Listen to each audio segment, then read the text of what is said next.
Whew. All right, let's get to it. One of the psyops, one of the psyops that I would not be falling for is blaming the Epstein class or the Jays for everything that's wrong within our society.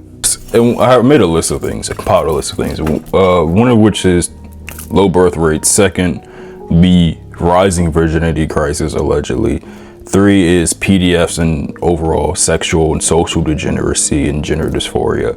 And 4, well, I'll get to that later. The reason why I don't blame them for this is because the Epstein class, as we call them, are a symptom of the collective conscious. They're a branch of the overall tree of global anti-blackness and white supremacy. And I've talked about this before, how the construct, the concept of whiteness and the racial categorizations we ascribe to today ultimately end up hurting even white people. They bottleneck consciousness, they bottleneck our perspectives of gender, our perspectives of race, and overall keep us in this sort of insular bubble that doesn't allow us to explore the totality of human expression. Right. And so I don't disagree with the notion that race is real. I 100% know that there is a distinction between black people and white people, for instance, based off of just inherent nature and the consciousness of this particular people group. Right. And then, of course, environment factors into that collective conscious as well. But the way that we categorize people, the way that we try to compartmentalize them is inherently limiting. And I'm not going to be one of those black people who's like, we'd all come together in kumbaya and all that shit. I don't believe in unity. I believe in racial solidarity above all else, because of the fact that as a black person, you are accosted at every level of society based solely on the color of your skin. And I've talked about before how patriarchy and feminism are two sides of the same coin, where they're both rooted in white hegemonic standards that have absolutely nothing to do with black people and do not actually benefit black people, despite the meager advantages that may come here and there, but those are mostly trivial. Point being, whiteness doesn't even benefit white people because they're willing to sacrifice their own well-being to maintain this faux notion of supremacy and domination, even at the expense of their health and well-being, which is part of the reason why in the United States, which has a large black population at 13% and even larger Hispanic population, with most of those descendants deriving from Native American cultures, they refuse to grant people free health care, free higher education and things like that, all to maintain this order of anti-blackness. I've talked about this before. What happens to other groups of people within the United States, what happens to Hispanics, Asians, even to a lesser degree West Asians or Arabs as we would call them, and people of that caliber, is all a derivative of the conflict of domination between white people and black people. A lot of the issues that we have in the United States can be chalked up to the US not punishing the Confederacy after the Civil War, not only for the fact that they literally committed treason, right, but just for the inherent racist notions and social structure that they attempted to uphold, including but not limited to slavery, that the Union later on adopted and made sort of, I don't want to say like a mockery, but sort of contorted into like their own palatable and colorblind version, which includes things like the system of mass incarceration, redlining, Jim Crow, so on and so forth. You get the perspective, right? And so racism has never been like, there's never been a lapse in racism in this country. It's always been a matter of perspective and perception. Are you able to accurately perceive the racism in its totality and the damages that it inflicts upon black people, and then subsequently everybody else who was afflicted by it? Or are you completely blind to it, or are you choosing to ignore it? And what we see with things like, let's look at DEI, where you had Asian students who were like, well, they thought that like, you know, because black people, they thought DEI was for black people, that was solely for black people, right? I can't even say that they thought that, because they were told on a multitude of occasions that DEI is not only predicated on race, it's predicated on necessity. and a myriad of other factors, such as, and I've talked about this before, how even including women's sexual healthcare essentials in the bathrooms, like tampons, is a form of DEI, or even having like wheelchair accessible facilities is a form of DEI, right? I talked about this before. They only saw race, they only heard black, they only heard Negro. And this is why I tell people, I'm not falling for the psyop that, you know, there's racial unity, that black people and Hispanics and Asians are fighting the same fight, because we're clearly not. Like, Asians could go fuck off and go back to China or Japan or Korea, and they'll be cool, relatively speaking. Not Korea, because they're about to go extinct. They're done. Korea is done for. South Korea is done for. They're not going to exist in 50 years. Right, and I'm saying this as somebody, I'm not even like being abrasive. I speak Korean, like I'm bilingual. That's my second language. A lot of people don't actually know that about me. 안녕하세요, 이름이 뭐예요? Anyway, that means hello, what's your name? Or we can talk in the comments or like that. I don't fall for the notion that we're fighting the same fight. This isn't to say that individual Asians are bad people or anything like that, but it's like, as a collective, Asians have never actually supported black people. Because in the United States, right, there's this issue where everybody wants to get away from blackness and gain proximity to whiteness, because at least on an unconscious level, they recognize that whiteness is the hegemonic structure, that is the domineering power system that people need to capitulate to in order to gain socioeconomic capital and political privileges within that society. All right. And so they will forsake blackness, they will forsake black people, the struggles that we've been through, and think that they can somehow integrate into the broader society, but that's not true, and it's never been true at all. Because though you may gain some degree of praise from white people, most of the white people who grant you that praise aren't even shit to begin with. They're like rednecks and just regular everyday white people who have like a sub 100 IQ, who don't actually know anything about the world, and gain most of their rights and amenities and luxuries through their privilege of oppression and domination of the global South. So they actually don't really have anything that makes them special to begin with, and they tend to extract resources and cultural capital from the black population as well, and the Asians do this too. But the fact of the matter is that they're garnering praise from people who are subpar, right? And this isn't to say, like, I'm not gonna be like, oh, every single white person that I encounter in life is like a horrible, evil person who has a 90 IQ and whatever. What I'm saying is that as a collective, white people are not that impressive. Yet these people in the United States still capitulate to them. The reason why that is the case isn't because of the necessarily the cultural, spiritual, and overall global innovations that white people have made. It's because of the fact that the United States has the sort of militaristic hegemon over the world, and as a result of that, they can exert their power or extend their power however they want to, and that allows them to acquire resources. And as a result, it makes it seem as though white people are supreme. And I've said this before, we judge supremacy as a construct of militaristic dominance. So when we look at cultures cross-culturally, longitudinally, holistically, we always say that the more militaristically advanced culture is the one that's more dominant, or the one that's superior. And that's not true. The constant need for militarism is a necessity. I'm sorry, not necessity, is a testament, as a testament to inherent weakness and insecurity. Now, do you need a military to defend yourself? Absolutely. But if you have to constantly invade and take from other people, that means that you fail to cultivate the necessary resources, spiritually, economically, otherwise, yourself, which means that you need to extract that from other people who have what you don't have, which means that you need to steal. And I talked about this before. You don't see thieves stealing from people who have less than them. You see thieves stealing from people who have more than them. This applies to the micro and the macro, as above, so below, cosmological principle. I'm not going to elaborate on that. Look at my other videos. What I mean by that is that colonization and imperial extraction, right, means that the people who are colonizing inherently are in a state of lack or deplete or deficiency of some kind. They don't have it. They don't have what it takes to survive independently without exploiting people who have done nothing to them.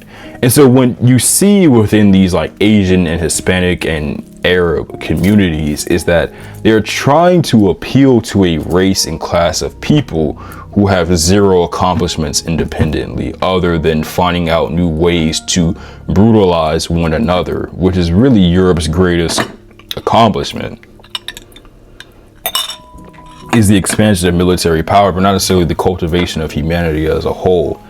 And this isn't like something that is insular to, to like only Christians, right? I've talked about this before. The Jays are a part of this. You know, they're often the ones who are in these positions of power and maintain the societal hierarchy, right? But they're ultimately the same people at the end of the day. They just have different versions of how they go about it. And so, let me get back to my central point because I'm going off topic. The reason why I'm not falling for like the low birth rate psyop is because of the fact that a lot of it has to do with people with economics and less to do with social issues, right? Even though sometimes they're one and the same. So if you were to say, hey, Winter, why the fuck are there low birth rates? Well, one, I would say, where are there low birth rates? Usually you look at Europe and Asia and America, but if you look at like Africa, the global south, birth rates are kind of exploding through the roof, at least as the statistics show, but that might be a source of contention. But the fact of the matter is that the black population is growing, and that's making people insecure. And why is the black population growing? I've talked about this before. There's a lot of insecurity within white spaces regarding black people, especially black men. They always seem to have black on their mind for some reason, right? And they blame and scapegoat black people, and to a lesser degree Hispanic immigrants, for why like white birth rates are declining. Because when they talk about like declining birth rates, they're not talking about black people, they're only talking about white people, right? Black people might fall here and there, but for the most part they're talking about white people. The declining birth rates have nothing to do with like, say, race mixing and things like that. And I can show you a plethora of like discourse and comments and social media sections where people talk about race mixing and never mix and all that. Now, I agree that you should never mix. I don't support race mixing. I believe that black people need to stay with black people. We need to cultivate a strong race where we only mix, we only reproduce with our own kind. I believe in that wholeheartedly. Like the one thing that I will agree with the white supremacists on is, as crazy as that sounds, is that we should never race mix. You should never make a baby with a white woman or white man if you're a black person. Never do that. You know what I mean? Asians, you can make an exception for. An exception. Only if she's like a Blasian baddie, right? You can make an exception for her. I understand. You know, I'm a guy. I've been there before, right? But all seriousness though, like it has nothing to do with like, you know, black men taking all the white women and all that shit. It literally has everything to do with economics. There's no incentive to have children, right? If there's no incentive to have children, then you can extrapolate this to a number of things. But for one thing, it's like, there's no reason to have sex, because what are you having sex for if you're not going to procreate? Now, I'm a guy who likes to have sex, and I'm not trying to procreate anytime soon. You know what I'm saying? Let me kind of pull all this shit together. The birth rate crisis amongst white people is a product of economic strain. Houses cost $500 million. Healthcare costs are literally an arm and a leg. I'm not joking. You know, you can't even afford to have it costs money to have a baby. It even costs money to die. I learned that recently, like the last year and a half. It costs money to die, bro. Like, your family ends up paying a cost when you die. Whether that's to the hospital, to the funeral home, to have a funeral, whatever the case may be. Like, it's expensive to live, it's expensive to be born, it's expensive to live, and it's expensive to die. And so when people talk about, you know, declining birth rates, they never talk about the root of the issue. If you had a system, a program that was designed to ensure that people, you know, could at the bare minimum feed themselves and a child, you would see birth rates go up. But what they do is they target the women. And I'm not a supporter or protector of white women, but on principle, let's just look at the objective reality. You can't blame women and feminism for low birth rates when it costs $200 billion to buy a house and $500 billion to have the kid in the first place at the fucking hospital. You see what I'm saying? Like, this is even talking about all the other shit out there. You know, it costs an arm and a leg to get a degree to get a job so that way you could even support the little motherfucker in the first place, you know? And so if you look at factors like that, where's the incentive to have a kid? Where's the incentive to reproduce? This is why I don't blame the elites, even though they are a problem. But the fact of the matter is that they don't want to lower housing costs when they could. They don't want to lower or make education free. They don't want to make healthcare free, because at the end of the day, they know that black people would benefit from this as well. And if black people benefit from this, then other groups of people will benefit from it as well, including but not limited to even immigrants from the African continent. I'm not saying that like black people and people from Africa are different people. They're all the same. They were all black, despite our differences. But still, they don't want people who have melanin to benefit or have different phenotypes to benefit from these social welfare systems. And they would sooner literally see themselves go extinct than they would allow black people to benefit as well. China is also kind of going through the same thing because they don't want immigrants in their country, and I understand that.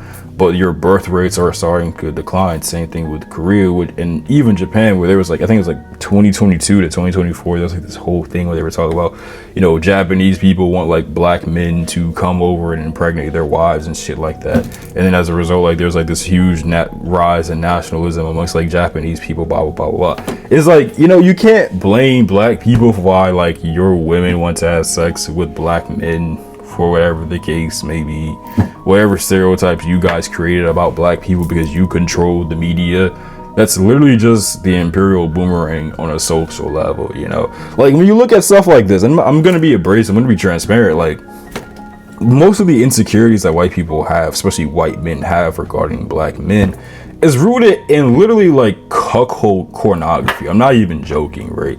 But when you look at who owns like the porn industry, it's the Jays, but the Jays are white at the end of the day. And so they're literally creating their own problem and insecurities and stereotypes that are leading to their social issues and then subsequently their economic issues as well, right? I hope this is really clear, concise. I'm a little bit inebriated right now.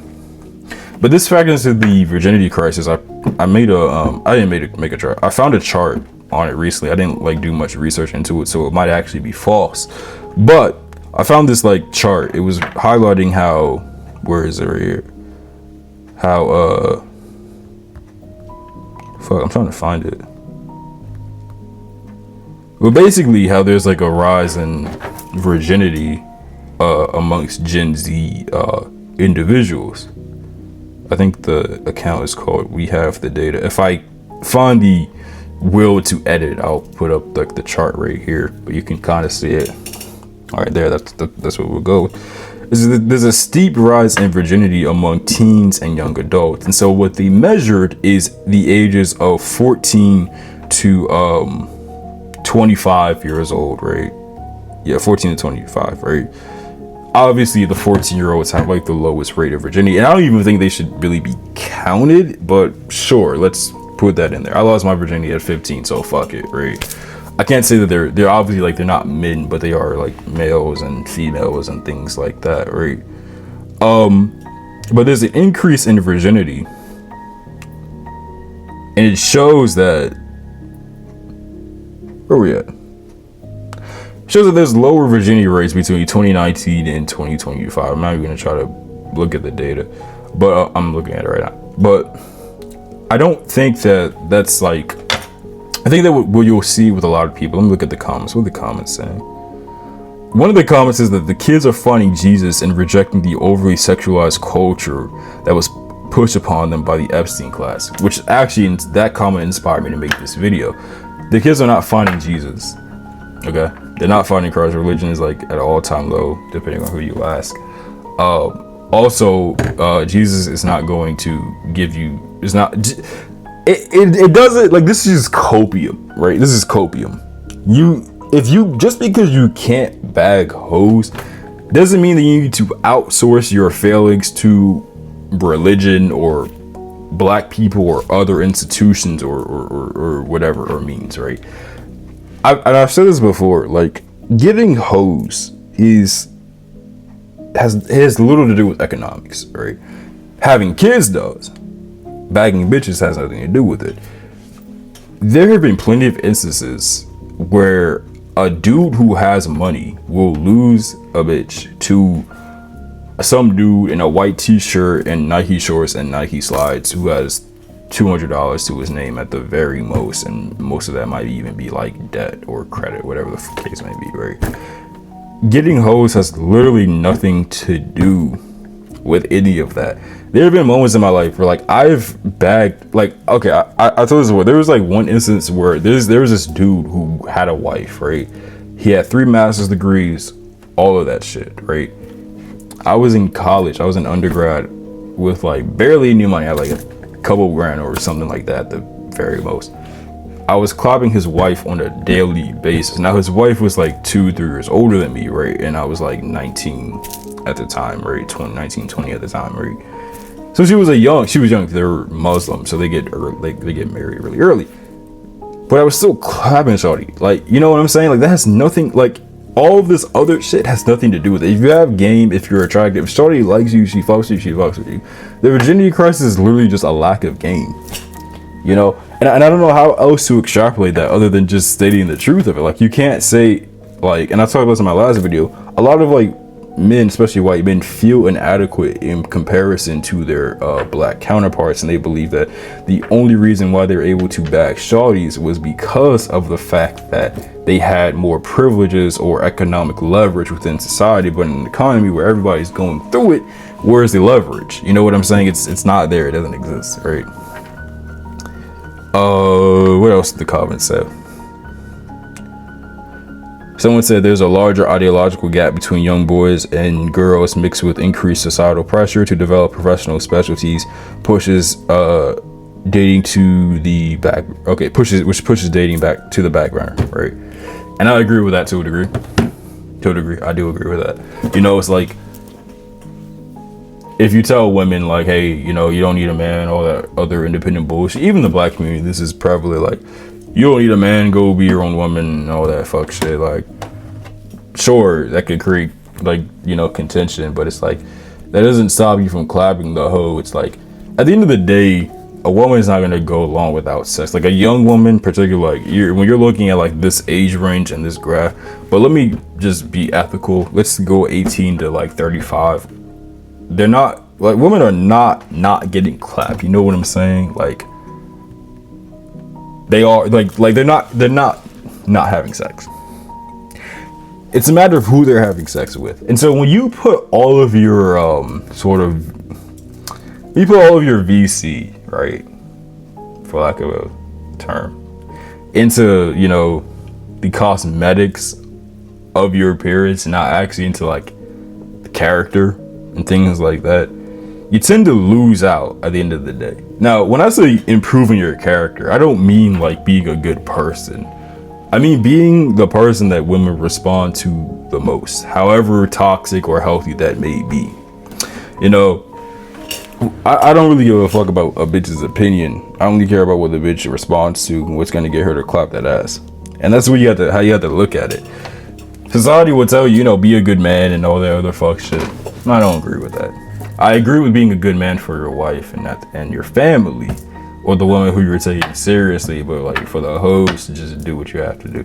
Like there have been women that I've clapped just literally off like 2 words for no reason, that it just happens, you know. But you'll have like men who have like genuine copium issues who will say it's a flex to be a virgin or shit like that, or like they'll shame women for having sex with them with guys, even though those are the exact same women that they wanted to get with, but they couldn't because they just don't have the sauce, you know. And every guy, you lose out on hoes, you lose out on bitches. Like that's just life, you know. But it's not personal, and I don't think like a lot of like people who are used to entitlement, especially white males, are used to that. So when they realize that there's increased competition, they start to fold. That's why I don't fall for the whole like, oh, the Epstein class is responsible for the low birth rates and virginity. Yeah, they're responsible for like the economic issues, but you could still fuck bad bitches. Like there's nothing stopping you from doing that, right? And so getting to like the PDFs and degeneracy, am I gonna edit this video? This is like almost 30 minutes long. You know, that's just a symptom of the collective consciousness of white culture. Like there's no reason as to why the Epstein class would be responsible for, what was it, the Utah senator who has an 18-year-old son who preyed on a 13-year-old girl. You know what I mean? Where is it? Let me see if I can pull it up.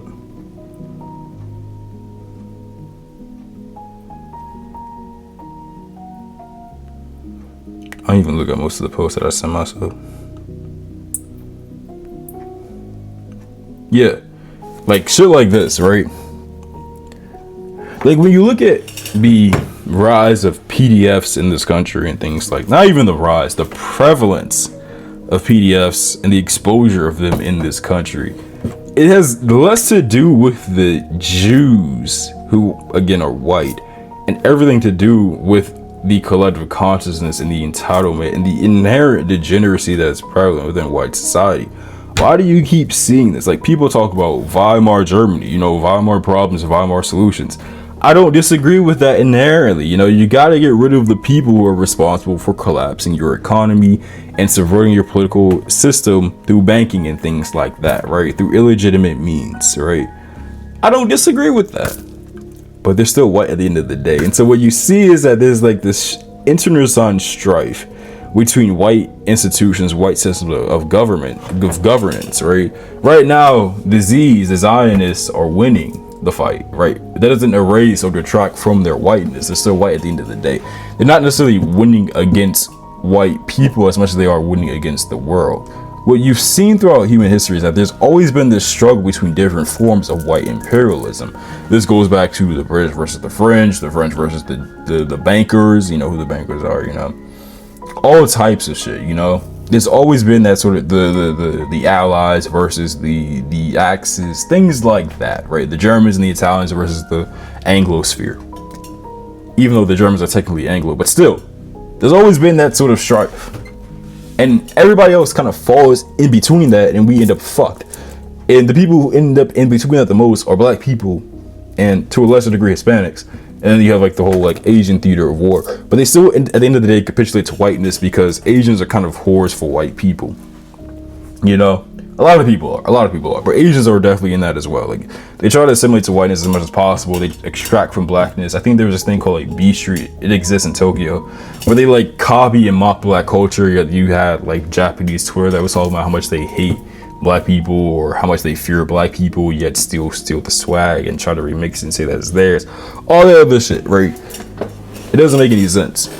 And so what we see with the degeneracy, with the let's use pattern recognition, since like white people love pattern recognition so much.